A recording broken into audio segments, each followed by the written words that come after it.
Hi! In front of me is BLACKVIEW Tab 12 and today I would like to show you how you can set up Face Unlock on this device.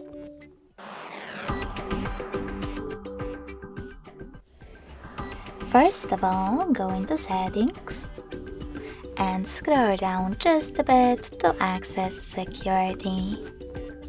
Then tap on Face Unlock and enter your current screen lock.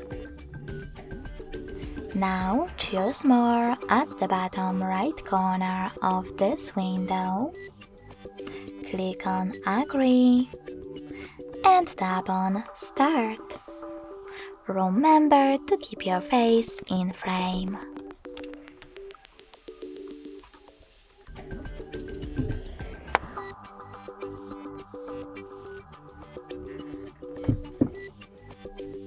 When you're ready, tap on Done.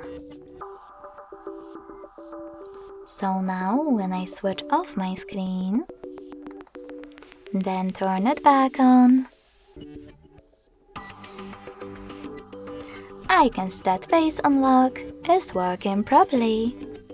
Thanks so much for watching. If you enjoyed this video, smash that like button, comment and subscribe.